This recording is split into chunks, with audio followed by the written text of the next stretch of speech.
Buenas noches, hermanos. Caras conocidas. No puedo venir aquí sin saludar a la gente que conozco, Elena, mi hermana Ligia, Shani, el pastor. Pastor, yo no sé cuál es el secreto, pero el pastor no le salen ni canas. ¿O se está tiñendo, pastor? Porque mire, ya yo tengo de todo.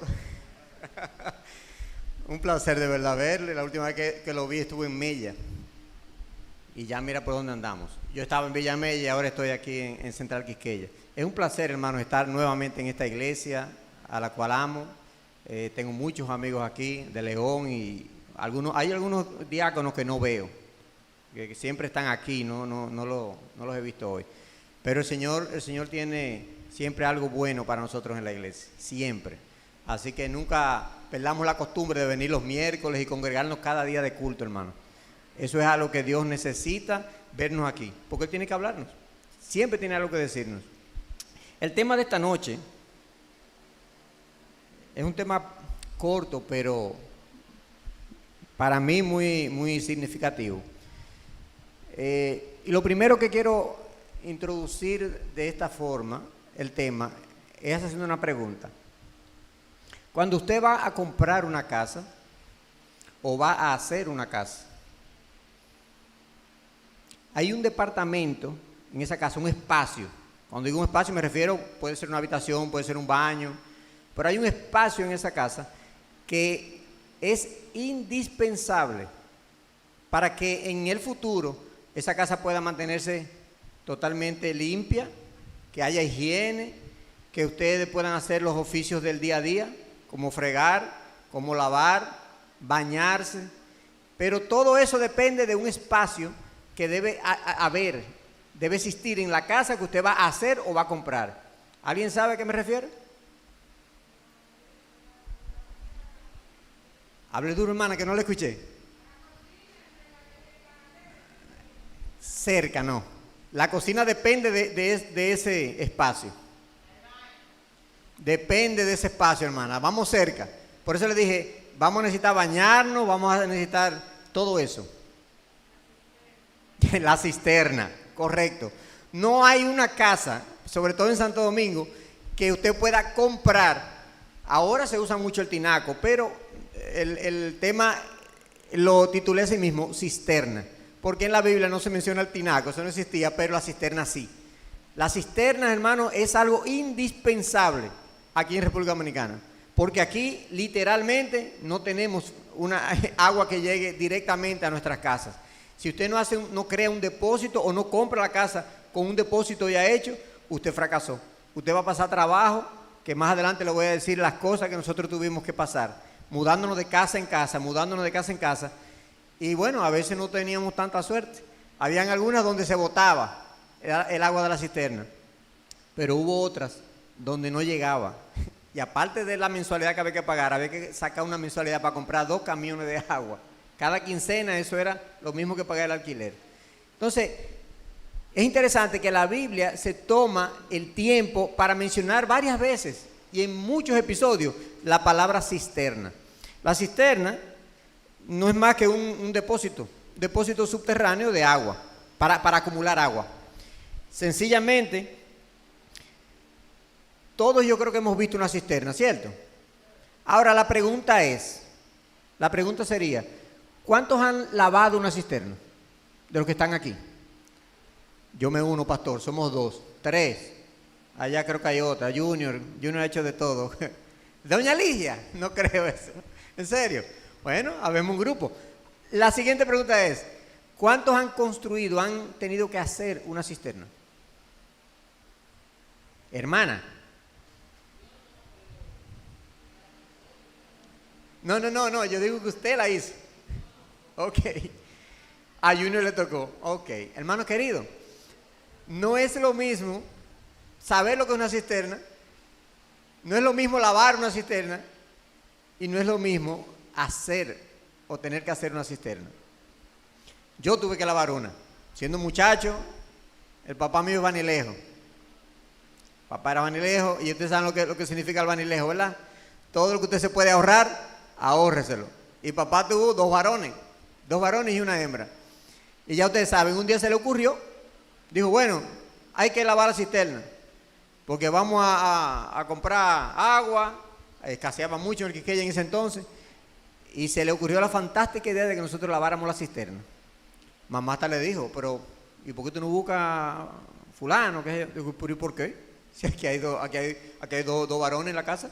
Eso es un pedacito de cisterna, hermano, era grande. Es un pedacito de cisterna, eso es el más grande que meta al chiquito. Y ya tú sabes, eso es con poca cosa. Y busquen, me acuerdo que tuvimos que buscar ramas de guayaba. Y después que lavamos y sacamos toda esa agua, hermano, es un trabajo. Entonces nos metieron allá, nos tiraron cuantas ramas de guayaba. Dije, para darle a la pared, de que eso dejaba un olor, una cosa. Digo, ¿y qué es esto? Yo salí de ahí, que yo no quise ver cisterna nunca más. Y aún así, me ha tocado problemas con esas cuestiones del agua que ustedes no se imaginan. Pero, literalmente, no es lo mismo tener un bebé acabadito de bañar, con su aceite de loción Johnson y todo su talco de niño, que eso huele más bueno, que es riquísimo.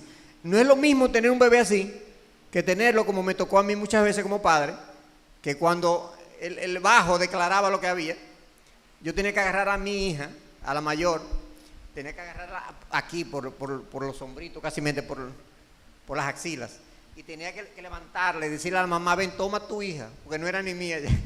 Eso era terrible. Pero, hermano querido, no es lo mismo tener un niño en esas condiciones que después verlo bañadito, bonito. Ahí sí todo el mundo lo quiere. Ay, qué lindo también, muchachos. Sí, muy bonito. Después que está oloroso y bañadito. Pero cuando están en esas condiciones, mire, cualquiera lo bota, con todo y papeles. Pero, literalmente, no es lo mismo disfrutar de la comodidad de una cisterna, que nos brinda una cisterna, al acumular bastante agua y de ahí entonces distribuirla a toda la casa, que tener que hacerla o tener que lavarla. No es fácil. Y lo interesante del caso es que en la Biblia se menciona mucho la palabra cisterna. Y la cisterna en la Biblia tuvo muchos usos. Fue utilizada para diferentes cosas, no solamente para acumular agua.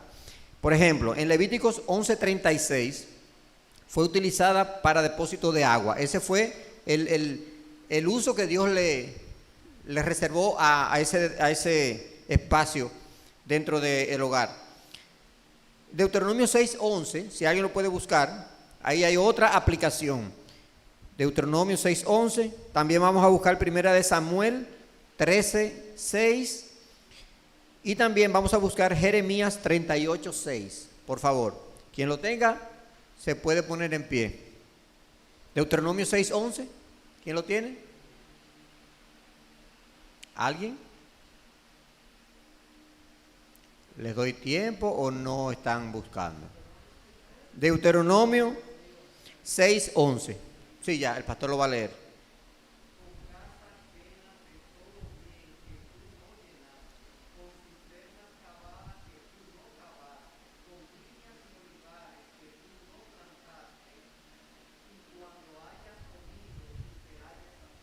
Uh-huh.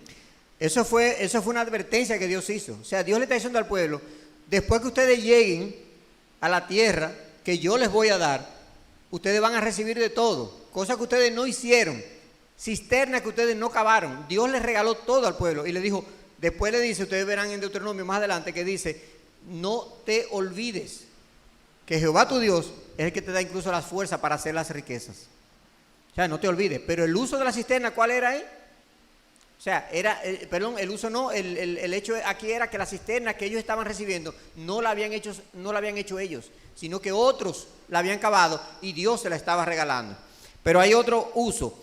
En 1 Samuel 13:6 dice que fue utilizada como refugio. Ustedes recuerdan que cuando eran invadidos los israelitas por los amalecitas, cualquiera de esos pueblos, el pueblo se refugiaba, ¿verdad? Se iban a los montes, a las cuevas. Y una de las cosas que usaban para refugiarse eran las cisternas. Ellos iban a esos depósitos que estaban vacíos o lo vaciaban para poder allí sencillamente esconderse. El último uso que vamos a ver está en Jeremías 38:6. Evelyn lo tiene.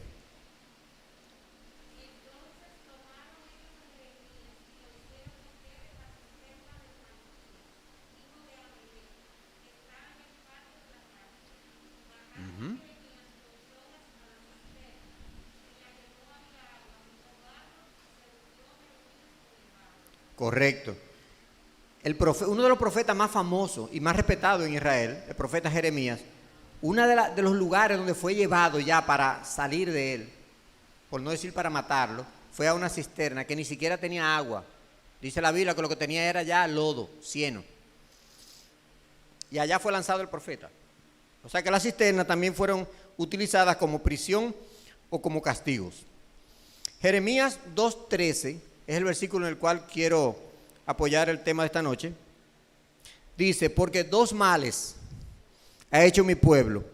Me dejaron a mí, fuente de agua viva, y cavaron para sí cisternas, cisternas rotas que no retienen el agua.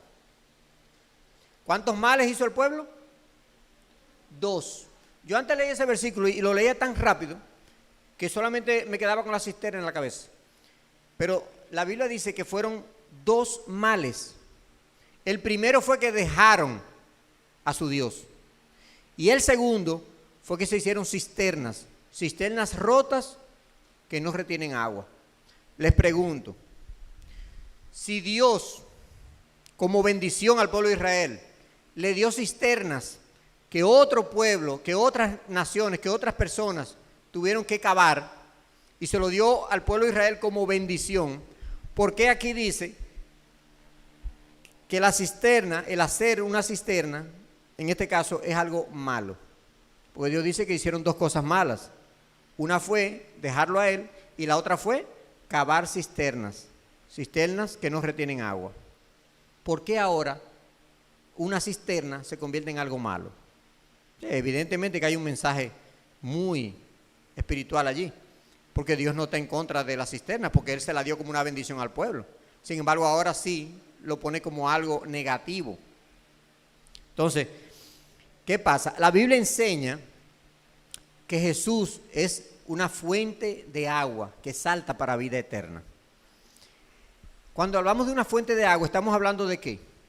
Estamos hablando de un manantial, estamos hablando de un río, de agua que corre, que no está estancada, y agua que así mismo como cae del cielo, por la misma forma que Dios estableció en el mundo, el agua sencillamente vuelve de las montañas y baja por los ríos hasta que llega al mar, y vuelve y se evapora, y es un ciclo. Cuando Dios habla de una fuente de agua viva, nos está diciendo algo. Si yo tengo acceso, como un amigo mío vive en la parte de Ocoa, ¿cómo se llama? Rancho Arriba. Pero la parte donde él está específicamente, que está después de Rancho Arriba, se llama Mahoma. Es un sitio bien frío, bien en las montañas, bien. Y allá él compró un pedazo de tierra y tiene una propiedad. Pero ¿qué pasa? La propiedad de él está muy cerca de un manantial de agua que baja de la misma montaña. Y lo único que él tuvo que hacer fue conectar una tubería allá en el mismo borde del manantial y llevarla hasta su casa, que queda algunos metros de distancia. Hermanos queridos, agua pura, como si usted la sacara de fría, pero de agua purificada. Un botellón de agua, un filtro de eso de purificación, algo rico de verdad, y fría como nada. Ahora yo le pregunto, ¿necesita ese amigo mío hacer una cisterna? No es necesario hacer una cisterna. Por ejemplo, de las personas que están aquí, ustedes saben que los que han viajado a Estados Unidos se dan cuenta que en prácticamente ninguna casa en los Estados Unidos tiene cisterna. No las hacen. ¿Por qué no las hacen? Porque esa gente tiene unos sistemas muy, muy bien elaborados y el agua llega, son manantiales de agua. O sea, en cada casa eso no hay control. Esa gente ni siquiera tienen control del agua que gastan y utilizan y pagan chele por ella. Pero es que no necesitan cisterna, no necesitan acumularla porque el agua le llega constantemente. Usted solamente tiene que abrir llave, cualquiera, y en cantidades extraordinarias. Entonces, Jesús es un manantial de agua de vida. Cuando Jesús está en el corazón del ser humano, el ser humano no necesita hacer cisternas. Sin embargo, el segundo mal porque hay que contarlos. El primero es dejar al Señor. Fíjense que primero yo lo dejo. ¿Y después qué hago? Después hago mi propia cisterna. ¿Qué yo guardo en la cisterna? Bueno, yo compro agua, o puedo captar el agua de lluvia, pero necesito un depósito donde echarla. Pero por lo general en Santo Domingo tenemos que comprar el agua. Entonces, en la vida espiritual, hermano, cuando yo cavo mi propia cisterna, es porque, número uno, dejé al Señor. Y ahora estoy sencillamente haciendo un depósito donde yo voy a sencillamente acumular méritos propios. Y voy a comenzar a depositar allí mis buenas obras. Voy a depositar allí mi confianza. Voy a depositar allí todos los anhelos. Voy a poner allí toda mi esperanza, incluso hasta mi fe. ¿Qué puede ser una cisterna para nosotros? El trabajo puede ser una cisterna. La iglesia puede ser una cisterna. Mi esposa, que a lo mejor me apoye en todas las cosas que yo sé que están mal, pero ella me apoya, puede ser mi cisterna. Un amigo que en vez de venir a acompañarme a la iglesia, me lleva a otros lugares, o me ofrece algunas cositas que yo hace mucho dejé. Pero como es mi amigo y ha estado conmigo siempre, y aunque yo estoy en la iglesia y él está afuera, pero somos amigos, nunca nos hemos separado, esa puede ser tu cisterna. El trabajo, el poco tiempo para los hijos. Amigos y hermanos, cualquier cosa que nosotros hagamos para depositar allí méritos, nuestra confianza, se convierte en una cisterna. Una buena cuenta de banco, tremenda cisterna, que la mayoría de las personas cavan a diario, tratando de guardar para el tiempo malo. Hermano querido, para el tiempo malo, la mejor cisterna que nosotros podemos tener, la podemos eliminar, porque no nos va a servir de nada. Para el tiempo malo, el Señor dijo que nuestro pan y nuestras aguas serán seguras, y Él es el que va a estar con nosotros hasta el fin del mundo. Si ponemos nuestra confianza en nuestras propias cisternas, estamos perdidos. La gracia de Dios no se acumula. La salvación no se hereda. Usted no puede guardar un poco de la justificación para mañana. Somos justificados y somos salvados por la gracia de Cristo cada día de nuestras vidas. No hay cisternas para salvación. Y piense en serio lo que le estoy diciendo, porque la mayoría de nosotros tenemos nuestra cisternita por ahí y cada día ahondamos más. La última casa donde nosotros vivimos, la penúltima casa donde vivimos en Villamella, antes de mudarnos para acá, tenía muchos problemas de agua. Y nosotros pasamos casi la de Caín allá, al punto tal que aún teniendo una cisterna, la cisterna era bastante pequeña, la cisterna cogía como 2 tinacos de agua, nada más. El problema era que a nosotros no nos llegaba agua. Nosotros éramos la última casa de la última calle del sector. Y pasamos, le digo, hermano, que lo último que yo tuve que hacer, yo hasta aprendí plomería, porque tuve que comprar tubos de 2 pulgadas. 2 pulgadas son así, ¿verdad? Más o menos. Son como tubos de 2 pulgadas con varios codos. Agarré 2 de los caños que bajaban de la casa, enganché mis tubos ahí, le puse los codos, lo amarré con cinta y llevé esos codos, un empalme, lo llevé a la cisterna. Digo, cualquier gota de agua que caiga, la voy a guardar. Y orábamos para que lloviera, porque por suerte allá llueve mucho. De aquel lado llueve, toda la semana llueve. Pero, hermano querido, el agua caía y yo llamaba por teléfono, ¿llovió? Y mira, ustedes me decían, sí papi, llovió. ¿Y qué pasó con la cisterna? ¿Fueron a chequear? Y entonces decían, sí, está cayendo. Ay, yo me llenaba. Y cuando yo llegaba a mi casa, que iba a ver, la cisterna no estaba ni por el fondo. Y yo decía, ¿por qué fue? Entonces me decían, cuando reviso, uno de los tubos se zafó, porque eso era público allá arriba. Había unos haitianos al lado que se subían y bajaban, era un desastre. Pero mal puesto, mal colocado. Hasta una brisa se lo llevaba, o sea, no era nada. Yo lo tenía que poner y lo tenía que quitar cada rato. Un desastre. El caso es que pasamos, en esa casa duramos casi 3 años. Y pasamos mucho. Y antes de mudarnos, yo compré bomba ladrona. O sea, yo tenía una, compré otra.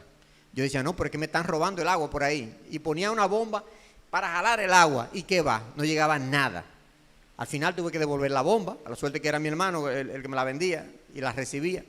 Hermano querido, antes de mudarnos, meses antes, no sé si 6 meses, algo así. Antes de mudarnos, estoy yo desesperado. Digo, no, pero esto no puede ser, Señor. ¿Y qué es lo que nosotros estamos pagando aquí? Óigame. Y veo que la tubería está así como seca, que parece un desierto, así, por donde debe salir agua. Y digo, caramba, Señor. Y hago así, meto el dedo por la tubería y siento algo. Digo, oh. Y agarro y perforo con un destornillador que tenía a mano ahí. Y cuando hago así, plan, se mueven. Y ahí mismo salieron como 4 o 5 piedras. Y cayó, empezó a caer agua en la cisterna. Digo, ¿cómo es el lío? Y llamo a Evelyn y le digo, Evelyn, mira lo que me acaba de pasar, ven a ver, huye. Pero cayendo agua. La cisterna, antes de que terminara el día, ya estaba llena. Y de ahí en adelante no volvió a faltarnos agua. Pero apenas duramos 6 o 7 meses en la casa, ya teníamos que mudarnos otra vez. Hermanos queridos, muchas veces hay agua en la tubería, pero está obstruida. Muchas veces hay agua. El agua de vida nunca deja de fluir, pero hay piedras en nuestra vida que impiden que el agua llegue.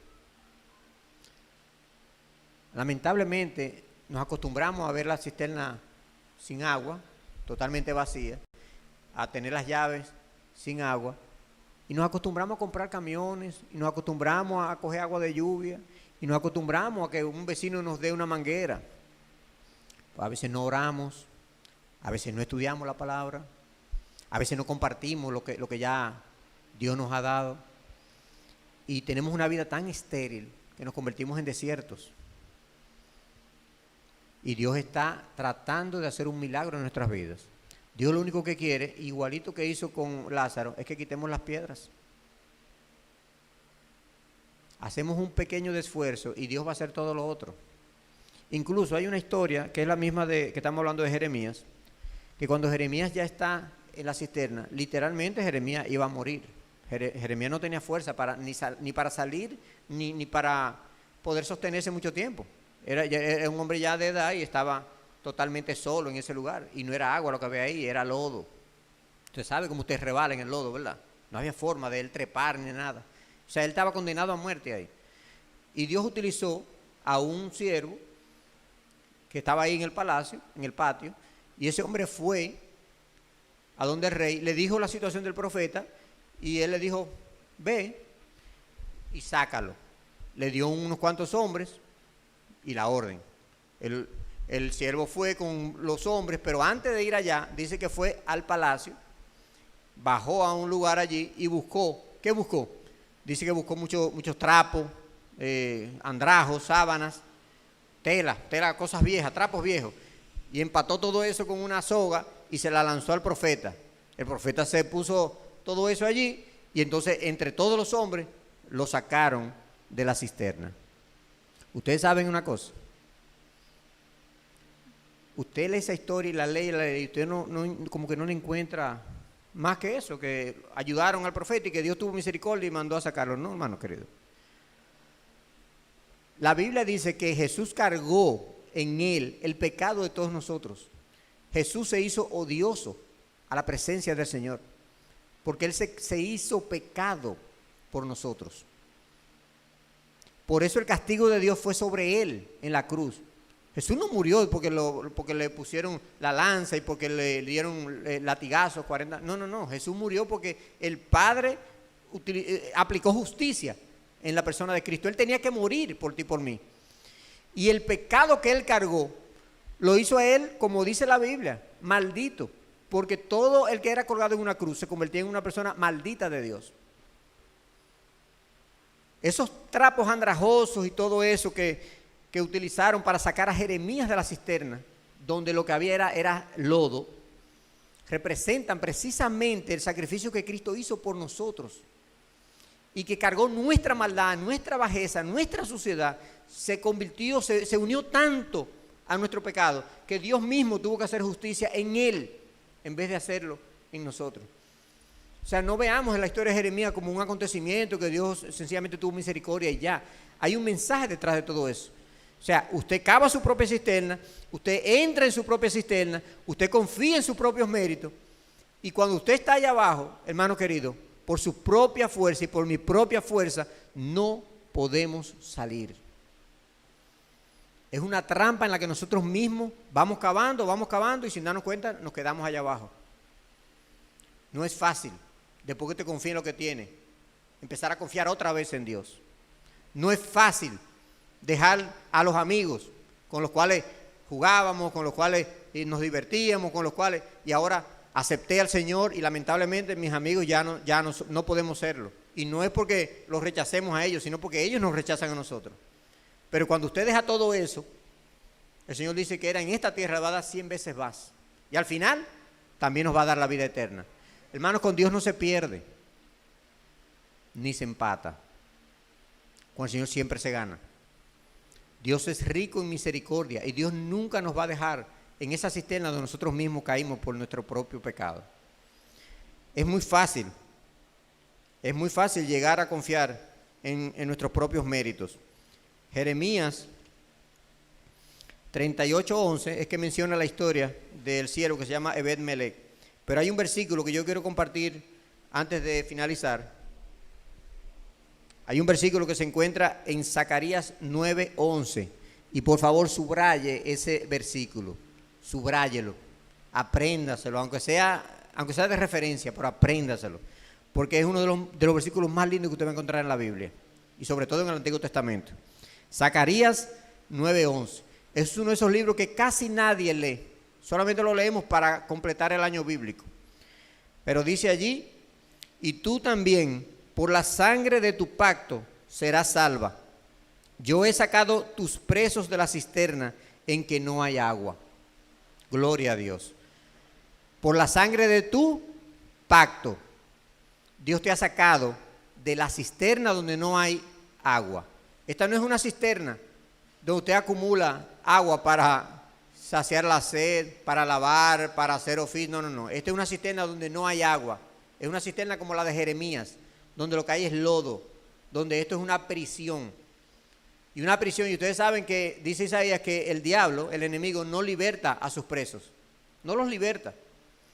El diablo se goza, hermano, no solamente en atraparte, en humillarte, sino que se goza en dejarte allí postrado, lamiéndote las heridas y llorando por tu pecado.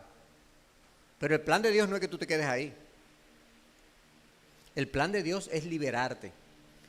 El pastor Bullón, cuando comenzó su ministerio, yo creo que es la historia más famosa, pero que se aplica perfectamente a lo que estamos diciendo. Él cayó en medio de la selva, él cayó en una zanja, en un foso, y estaba lloviendo esa noche, lloviendo a cántaro, él dice. Y era tanto el lodo, y era tan profundo el lugar donde cayó, que él no podía. Literalmente, él no podía salir de ese lugar. Y estaba ya listo para morir porque no sabía cómo salir. Y estaba solo en medio de la selva, con frío, con fieras, con de todo. Y él dice que un indio de una de las tribus, que era supuestamente donde él iba a predicar, un indio, en esa noche lluviosa, dice el pastor Bullón, que lo vio cuando estaba ya en la zanja, y el indio bajó a la zanja. Eso estaba que no había forma de subir, y ese indio agarró al pastor, lo sostuvo con sus brazos fuertes y comenzó a escalar, hermano querido, por encima del lodo y de los resbalizos que estaba en el lugar. Empezó a trepar por ahí como si fuera un tractor, y paso a paso se fue acercando hasta la salida, y cuando llegó allá arriba, el pastor sencillamente se quedó allí, empezó a darle gracias a Dios porque lo había librado, y de un momento a otro el indio desapareció. A mí me impactó mucho esa historia, porque él dice que esa fue la noche cuando él se convirtió, porque él vio la mano de Dios. Pero literalmente, hermanos, el que bajó no fue un indio. El que bajó fue el mismo Dios. Dios no nos va a encontrar en una situación y nos va a dejar así. Dios te puede encontrar en droga, Dios te puede encontrar en fornicación, Dios te puede encontrar en adulterio, Dios te puede encontrar hundido en deudas, Dios te puede encontrar disgustado con tu ser más querido, Dios puede encontrarte en duelo porque perdiste familiares. Hermanos, y Dios tiene la solución a cada uno de tus problemas. Pero tenemos que creer y tenemos que pedirle a Dios no ayuda. Porque si yo le digo, mi hermano de León, ayúdeme ahí que tengo una deudita ahí que tengo que pagar y me faltan unos chelitos. Yo le estoy diciendo a él claramente que me ayude, pues ya yo tengo una parte, ¿verdad? Es que me complete. Pero es que con el asunto del pecado yo no puedo decirle a Dios que me dé una ayudita. Que yo no tengo la solución al pecado. Nada, yo no puedo hacer nada. Lo único que Dios me pide es que yo confíe y que yo crea. Entonces, cuando yo le pido a Dios que me ayude a salir de una situación, Dios interpreta esa oración. Y yo lo que le estoy diciendo a Dios, Señor, si tú no me salvas, aquí muero. Así que Dios lo interpreta, porque esa es la realidad. O sea, Dios no me va a poner el 10% porque ya yo hice el 90%, eso no existe. Es como cuando Pedro se hundía. Pedro no le dijo al Señor, ay Señor, ayúdame, que con un chin de esfuerzo yo... No. Pedro iba a morir esa noche. Y lo que le dijo fue, Señor, sálvame. Hermano, y cuando Dios escucha esa petición, Dios no se queda quieto. Esa mano se extiende inmediatamente para sacarte. Como un tractor, hermano. El único que puede bajar al foso cenagoso donde estamos hundidos es Cristo. Lo hizo con todos los que estamos aquí y que creemos en Él. Ya lo hizo hace mucho. Y trate de nunca olvidar eso. Ya yo cumplí años en la fe. Y le doy gracias a Dios cada día. Y cada vez que cumplo un año más, le digo al Señor gracias. Y me acuerdo de ese día, sábado, 27 de febrero del 88, cuando yo entregué mi vida a Cristo. Y no se me olvida. Es que no puede olvidarse. Porque fue el acontecimiento que cambió mi vida. La cosa más grande que me ha pasado a mí ha sido conocer a Cristo. Ya yo me casé, nacieron mis 3 hijas, murió mi papá hace 3 años. Son cosas que te marcan. Pero ninguna de esas cosas, ninguna se asemeja a la entrega de mi corazón al Señor. Porque después que yo hice eso, Dios entonces me dio todo lo otro, hermano. Y no me ha fallado ni una sola cosa. Dios es bueno, queridos. Dios es bueno. Por eso el Señor dice, 2 males ha hecho mi pueblo. Me dejaron a mí y cavaron para sí cisternas que no retienen agua. Por más que usted cabe, hermano, esa cisterna no retiene agua.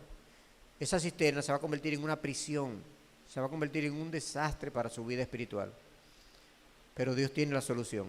Y Él quiere que confiemos en Él y que le pidamos auxilio. Señor, sálvame. Por favor, vamos a ponernos en pie para orar y pedirle a Dios que nos salve. Oramos. Padre nuestro que moras en los cielos, alabamos y bendecimos tu nombre. Te damos las gracias, Señor, porque todos los que estamos aquí, de una forma u otra, hemos conocido tu amor. Gracias porque tú en un momento determinado de nuestras vidas descendiste al hoyo donde estábamos y nos rescataste.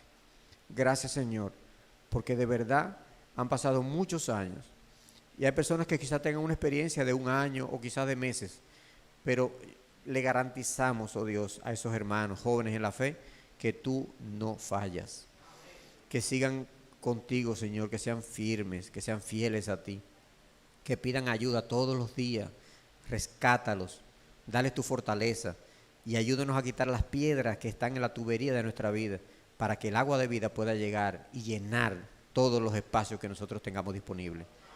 Gracias, Señor, porque tú eres bueno, para siempre es tu misericordia y tu fidelidad por todas las edades. Bendícenos en esta noche, bendice a tu iglesia, bendice la obra que tú tienes en este sector y ayúdanos, Padre querido, para que nosotros seamos parte de ese trabajo que hay que hacer, parte de tus obreros que han de hacer la labor y que hasta el final podamos contar con tu Santo Espíritu. Te lo pedimos y nos ponemos en tus manos, en el nombre de Jesús. Y amén.